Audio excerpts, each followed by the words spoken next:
is you don't want to be here anymore? You don't want to participate in this trial? No, sir. You know, you have a right to be here and go through the whole thing, and I would prefer you did that, and I'm sure your attorney would. But if you don't want to, we're going to put you in a holding cell, and we're going to set up a TV out there so you can watch if you want.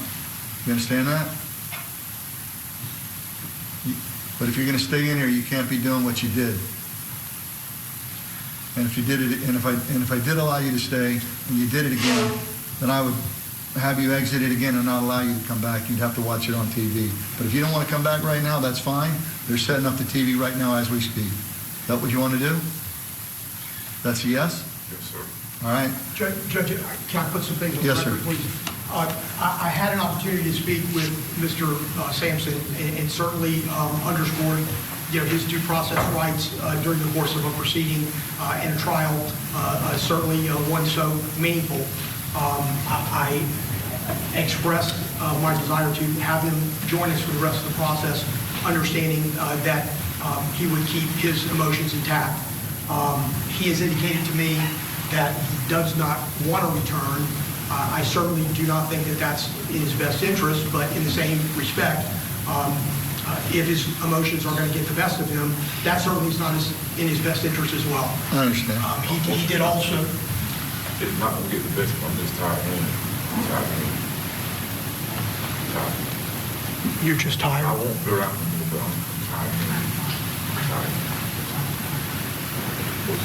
Judge, I guess what Mr. Sampson is saying is just he's weary and tired of the process, and he doesn't want to be president. I understand. All right. Well, we'll accommodate him by putting that TV up for you so you can watch it if you want. You don't have to watch it if you don't want.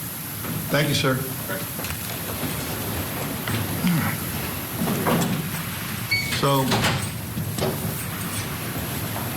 one of two things. One, I can just tell the bailiff to tell the jury that we're going to be in recess for an hour, or I can bring him in and I can put it on the record.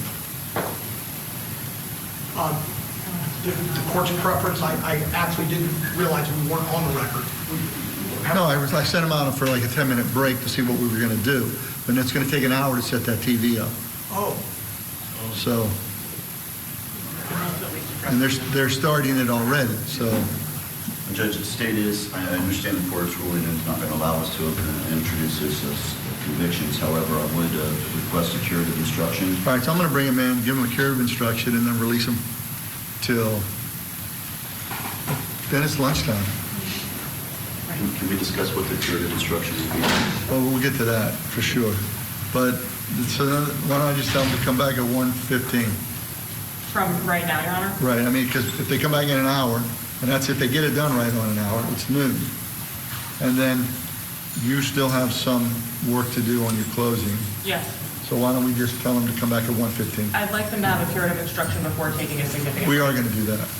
So, well, we're going to let them break to 1:15. But before we do that, I'm going to give them a curative instruction that they're not to listen to what the defendant said. What he said is not evidence. You should not consider as any evidence. And what else can I tell them? That the defendant has elected to abstain from attending the rest of the trial. I can say that. At this point, it's an abstention. And Judge, At his choice. That there is no evidence of self-defense and that they will not be receiving any sort of instruction on self-defense whatsoever. Because he's basically was screaming out that he was being shot at and they were just shooting back. There is no evidence of self-defense. There's no evidence of that. You can make that argument in closing. I'm just going to tell them that what he says is absolutely not evidence and not to be considered as any evidence of such. It's just, and that he has elected to absence himself from the remainder of these proceedings.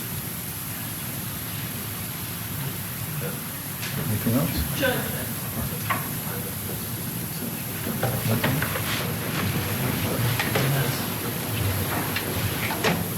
No, I'm not bringing him back in. My mind's not going to change. Yep, so we'll do that. All right, they're bringing back in the jury so that they can make sure they know that some of the things that this defendant said is something they should disregard. Bringing back in Philip Dubé. We got a little more information, Philip, about what he was saying in those moments, a little muffled for our microphones, but it seemed to be confirmed by the attorneys that he was saying, we were being shot at, And now that's why the prosecutor wants to make sure this jury gets a curative instruction before they go to lunch. What do you think about that effectiveness with a jury? Yes, the judge would be correct in giving that type of curative instruction because the prosecution is deprived of its ability to cross-examine him. So what is he doing? He's just sort of interjecting his defense with an outburst, just blurting it out, you know, and thinking that that will resonate with all of the members of the jury. And I don't blame the prosecution for being upset. That's not how we try cases. And on a separate note, I really like this judge. He's got a semi-calm demeanor. Very tempered and frankly quite compassionate. I think he understands everybody's predicament, and I like the way he's moving this trial along. Really nice guy. Yeah, the way he did deal with the defendant. A lot of times we see judges in that scenario who berate defendants and just kick and scream. This was a much different feel to it. Tone, for sure. And even saying, look, we can get you this television set up for you. It's your choice whether to be here or not.